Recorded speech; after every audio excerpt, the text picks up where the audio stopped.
So we are back with another library manga talk. So this is gonna get cut into two different videos, so I'll just do an intro for the next one as well. But for this first one, we're gonna be talking about two mangas that we've talked about in the previous video. We have Alice in Borderland and Skip and Loafer, the grittiest seinen, if you remember. It was really bad. Oh, I'm just actually really excited because this time we didn't talk about any of the books beforehand, so I finished these like a week ago and I've just been like itching to talk about them. Yeah, so we can get into Alice in Borderland first. So these were actually a little crazy. They were crazy. That's all we said. I was just That's like, all we it's crazy, said. just wait. It's crazy. Yeah, we're just gonna get into like what happened, right? Sure. So in this first volume, they're actually gonna start this new game with the King of Clubs. Niragi shows up and he's like, bleh, I'm gonna join the game. And they're like, fine. So they explain the game rules. So I don't think it has a name, but basically they have Scoring to points? Scoring points? Was that the name? Yeah. So basically they have to score points by touching each other or finding items or touching each other's bases. So the best way to win, I would say, is by touching the other player's base, because it gives you 10,000 points, but it's also like the riskiest. So if you touch someone, you get 250 points, and then items go anywhere between 500 and 3,000. So the strategy really started in the beginning because you have to figure out how you're going to allocate the points to everyone. Yeah, you have to figure out how to allocate the starting 10,000 points to your team players. And so Alice's team had like this huge discussion about how to like distribute all the points and stuff. So this is ultimately how they did it, I believe. So that's how they distributed it. And then they meet with the King of Clubs and they touch each other, only to find out that they had no strategy whatsoever. They just like equally distributed each of their points by 2,000. So it was like, what? This is the King of Clubs? With that weirdo too. Dude, this full frontal running at you. This King of Clubs, guys, is fully naked. It's like, okay. Alice's team starts to win, and then they come up on Tata, who's guarding their base, with like 3 people, and was it 3 or 4? 4, I believe, different people. Yeah, it was like 3 or 4. And they all like rush their goal, and they didn't care if they had to sacrifice someone as long as more than one person got to touch their base. Yeah, they like sacrificed one guy. So Tata touched one person and one person died. That was kind of crazy. I was like, what? What are you doing? I know. I thought you like were talking bandmates. about, no, literally you were talking about how like important they were too, but then I guess it just goes to show like how far you're willing to go to win. Right. Plus like all the people were like on board with it, so I guess that's fine as well. So that was that, and then there were a couple side stories. So the first side story was with one of our favorites here. Just kidding. Chishia. Chishia. What a goober. This sly fox. And it was a pretty simple blackjack game, and if you lose all your chips, then you get hung. I guess they threw in this extra rule that if you caught someone cheating and you were for sure that they were cheating, this glass case would open with 1 bullet in the chamber, and you could do with it as you wish. So this was pretty interesting. It kind of showed that Chishia, he's really good at adapting, and he basically was able to start doing all these crazy card tricks out of nowhere. He'd never played blackjack before. He like didn't even know the rules. And then He was counting cards. yeah, he was counting cards, slipping stuff like in his shirt, just doing some crazy stuff. Like this guy was looking at the reflection from his ring. And then I guess the point of the story was that, well, obviously he ended up winning, but this whole time he didn't really care if he won or lost. Like he was able to go into this like crazy, I guess he was able to focus on the game so much because he didn't have that fear of dying. So then I'm wondering if that's how he is like all the time. Like not just with this first game that he played, but like with like everything that we've seen. I wonder if he's just like he doesn't care if he's gonna die, but he'll just like do what he can, I guess. I don't know. He doesn't really care. He kind of seems like that. Kind of seems like he likes the thrill of it almost. Yeah.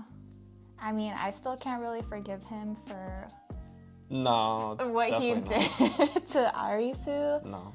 But I guess he's like, I do like a little like mastermind character, a little slippery guy. For sure. So that was his backstory, his first day in Borderland. And then there was this one with this high school girl, Akane Heya, her day one visit to Borderland. And honestly, my jaw was like on the floor because she gets so messed up. She gets messed up, and she's just like this girl that's like all about like not putting in too much work and like kind of like being like one of the popular people and like is all about like the looks of it. And then she has to go through all this like almost like torture. I know. It's like, okay, what she did in the real world, was it really like that bad? No. I mean, I guess she was like a shitty friend. Right. So basically, they were stuck in this baseball stadium where a huge geyser flooded the place, and it's basically like boiling everyone to death. So she has to try to escape. And then I remember thinking when I was reading this, like, that's not really a game. That's kind of like a natural disaster. Yeah, you're trying to escape a natural disaster. That's not a game. It feels a little different from like some of the other challenges, but she's basically just like crawling her way to freedom, and she makes it there. So she makes it there, but she like keeps going back and forth between like, what does it matter? I should just like give up here and like, oh, maybe I'm like almost there anyways. Like I can see the exit, and then like maybe it's not like worth it. She like keeps going back and forth. yeah, she has to like convince herself that it's worth continuing trying to survive. She like thinks about her mom and stuff. So I guess this kind of segues into my favorite panel that I picked for this volume. And I picked this one just because she looks so badass here. No, it's really cool. Yeah, and I'm wondering if we do get to see more of her. I'm not sure we will, just because these side stories are usually about like one-off characters that you won't see again. Right. But I just thought like this design was so cool. It was really cool. So that's why I picked that. Yeah. And then do you want to share what you picked? Yeah, so what I picked was in the second portion of the King of Clubs game. So Usagi is running away from this parkourer. She kind of like instigates it because they're trying to like rush their base. And so Alice and Usagi kind of like had a falling out where Alice was like, okay, let's like, get out of this Borderland and we can like live life together, like we can go through it together. And she was basically like I can't move forward that fast with you and stuff like that. Like I'm not ready. But then I feel like this was like such a turning point for that because she kept thinking about like her dad dying and her just being in Borderland and like what Alice was saying. And so like I feel like the point of like this panel was basically almost just kind of like a symbolism for like her taking the leap of faith and moving forward with her life rather than like staying in the one place. So and then she makes it, obviously.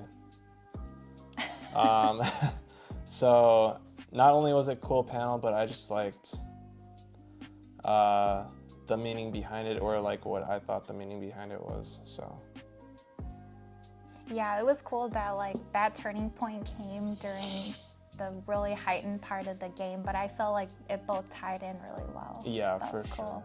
For sure. So yeah, basically a lot of stuff happened and they were trying to invade the King of Clubs base, and they're kind of like at a point where they kind of have to make like a huge choice here. So they're like invading the base, and then I guess that goes into the next volume. So that was volume 5. We can go to volume 6. Sure. So volume 6 is the conclusion of the scoring points game. Yeah, so they were up by a lot of points in the beginning, but then due to the other team like having that huge turnaround when they sacrificed their one guy, they ended up getting a lot of points.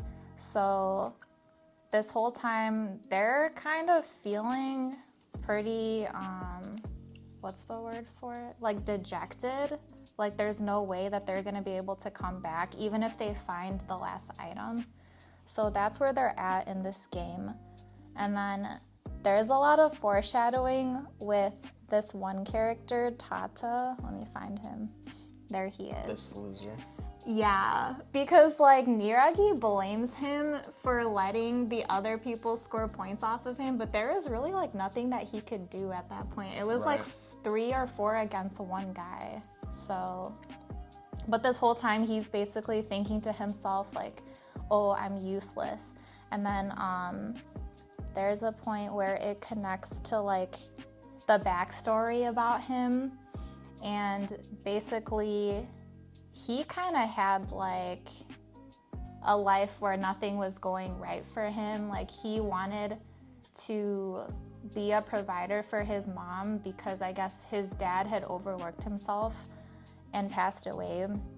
But he kept like getting caught up in like either these scams or like kind of putting like too many of his eggs in one basket, and then these like business ventures weren't working out for him. So then, ooh, do you like that panel? Yeah, it's really cool. Yeah, I like stopped and like just stared at that. So then do you want to talk about what he ends up doing? Yeah, so I feel like he thinks about kind of like what Niragi is saying and kind of like gets to him, and then you see his backstory, and then maybe he's like also thinking to himself like, I've done nothing right like my whole life, like this is my one chance to actually like do something with myself. And so basically so they only need 500 more points, which means they have to touch one person on the other team's hand with like a higher scoring point. So Tata is now like, here, cut my arm off in this storage container. Alice is like, what are you talking about? And so they actually do it. They slam his arm off basically and take his bracelet and then Tata's like, don't worry, we can stop the bleeding later. Like, I won't die from just this. Obviously, he dies there. And so I think it shows it earlier, but Alice uses that bracelet to then win the game. So that was kind of... I knew something was going to happen. I just didn't know, like, what, though. Like, here, shake my hand Right. for no reason. Right. No, I know. But I could totally see Kyuma, like, falling for that. Yeah. And it is like a loophole in the rules, but then it kind of makes sense at the same time. So I like how these games, even though it never feels like they get the win by like pulling out an answer from their ass, you know? It's like, it makes sense. Right. No, for sure. Oh. So then, delete the clip. So basically, Alice's team wins then and there, and they have a conversation about, like, you know, what is this Borderland? And then Alice brings out the question, were you guys like originally like players like us? And Kyuma didn't really give a straight answer, but I think you could assume just from what he's saying that they were. But then like Alice is also asking questions like, well, would we end up like you guys? And Kyuma's like, well, the truth always only relies on you. So then I'm like, okay, did they have a choice to like go back to the real world, or did they choose to stay there because they were like rejects there and they just wanted to stay in the Borderland? I have a feeling like maybe there was like a choice that had to be made. But And this means there's still someone at the top, right?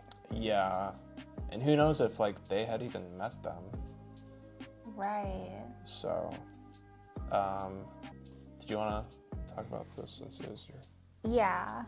So I really liked the way they tied in Tata's backstory to the decision that he makes. That kind of turns the tides in their favor. And then I really liked these 2 pages in particular, because I like when pages say a lot without needing to put in any words, and you can just see like the anguish on everyone's faces. So I like this. And then the next page, his hat was like his signature, so they put that.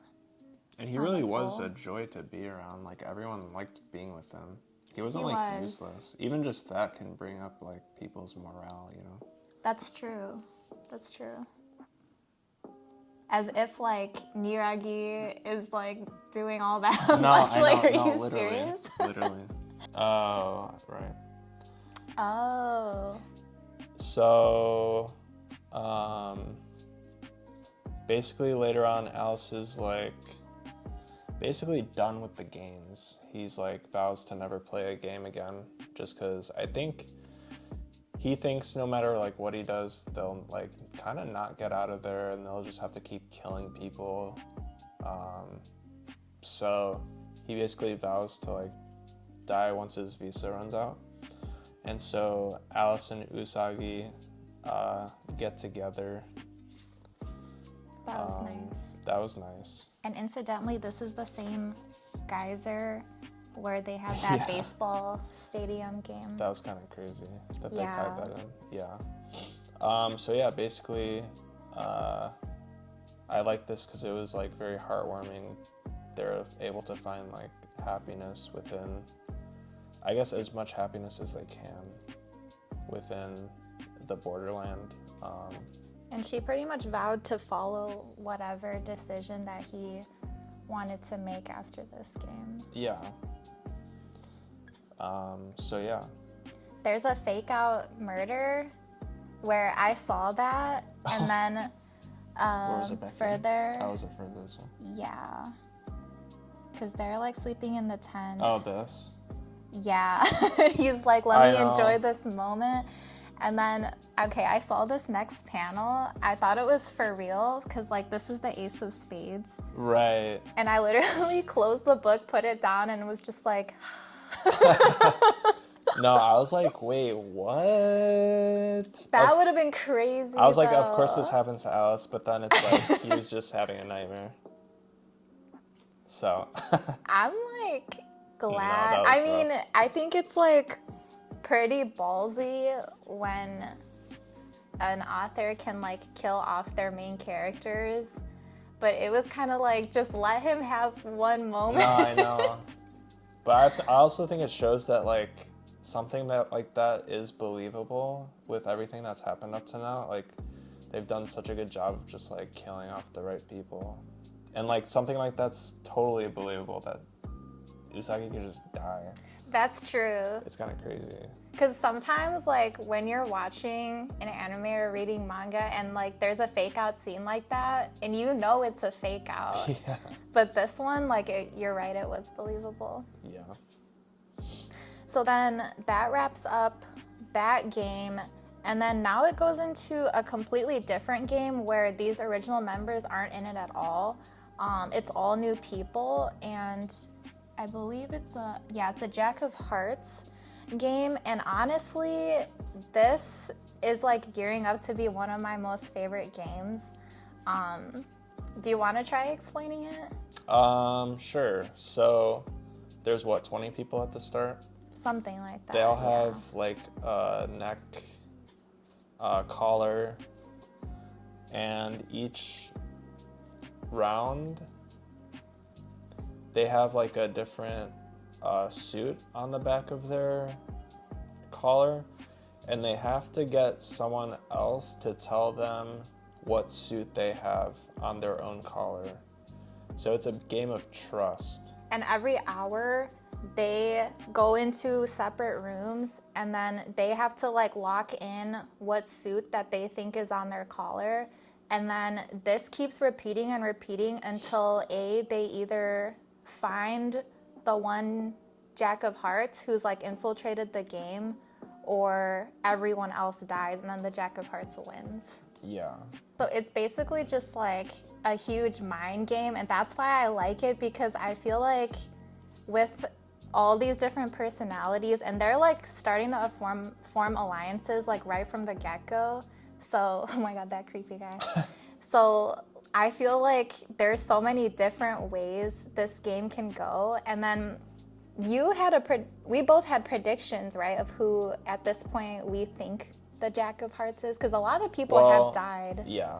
At first I thought it was her, this girl with like the bunny ears or whatever. Wait, I thought it was her at one point too. Yeah, because I feel like some of these people are just like crazy anyways, so they're just like, okay, I'm gonna kill this person because I don't like him.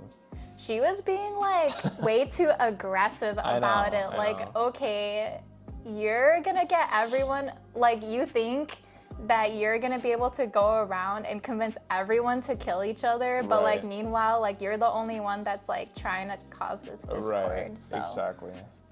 No, that was not a good strategy. No. It comes down to like, they like killed a lot of people. It comes down to 8 people. Yeah. The person that I think it is, it's hard. This guy or this guy. Oh, okay. Why is that? Why is that? So, wasn't this guy was like cowering in a corner, right, before? In the cell, and then this guy came up and was like, they like became partners, right? Yeah. This guy kind of seems like a psycho, so I think that's like too much of a throwaway to like, that's too obvious to be the Jack. Oh, like Hearts. a red herring? Yeah. But in actuality, it's like the guy that like he started like manipulating. Oh, okay. Wait, I could totally see that. Yeah. This guy kind of like seems to know too much of what he's doing, so maybe that guy as well, though. I love that panel where that creepy guy is like reading that guy like a book. Dude, his backstory was so creepy too. That was creepy. So he's like a death He's like row a psycho. inmate. Yeah. Oh, this part, I thought it was so funny. Like, this guy comes up to him and is like trying to threaten him kind of into forming an alliance, but he kind of just like reads him like a book. Your insecurities give rise to jealousy. Like psychoanalyzing him. No, and then he literally. starts like screaming in anguish. I thought that was so funny. Yeah. But you're right, that seems kind of like too obvious almost Who be. Who are your picks? So my pick, I thought it was the bunny girl at first too, Yeah. but she's dead now. So okay, I think it might be this lady. I could see that. And the reason too. is because in the beginning, she aligns with him because like he seems just like this really strong big Yeah. guy. So like no one's gonna mess with them.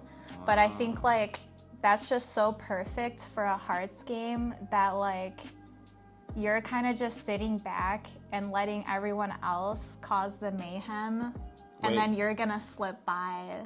That's like pretty similar with both of our picks. Right. The reasoning? Yeah. Yeah. Yeah, it could be. I feel like it could be either of those two. I know. It could be anyone, honestly. So yeah, that was really good. Still really enjoying it, obviously. Yeah. So, yeah. These were 4 volumes, basically. It feels short, though. It feels really short. Like, I could read those in I could read both of them in one Yeah. sitting. Yeah, me too.